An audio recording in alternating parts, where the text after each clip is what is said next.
A lot of our communities are desperate to see the word as a living word that lives amongst us who are suffering, who lives amongst us who are oppressed, who are marginalised, who are imprisoned, who are orphans, who are widows. You know, how do we respond? Do we feed the poor? Do we go out of our way to connect to those that are marginalised? Do we go out of our way to make sure that our home or our ministry or our church is inclusive to all? Our ministry must be focused on bearing fruit. And how we do that is how Jesus has taught us. In John 15, 1-5, Jesus refers to himself as the vine and the Creator God as the Father who is the gardener and trims the vine.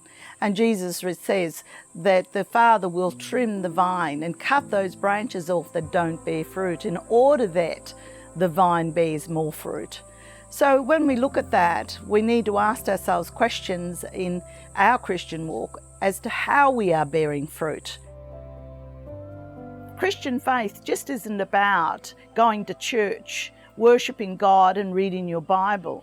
It has to have faith in deeds and actions. It calls us to be prophetic. It calls us to stand for, Jesus' righteousness. He's saying, where is your fruit? Go out to the outcast. He ministered amongst the outcast. Therefore, you're called to minister to the outcast and to bear fruit and to bear witness. It's a prophetic call for us as Christians.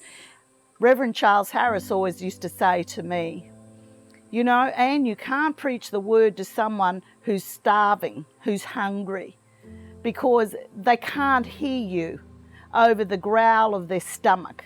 So you've always got to feed the physical man in order to then be able to reach the spiritual man. It's wonderful to go to worship and worship God and to be amongst our own.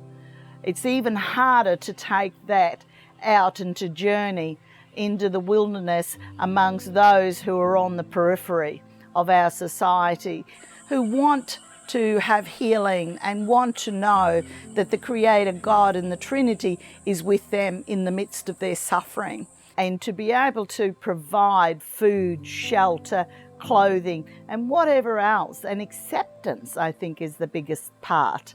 How do we accept those we don't know?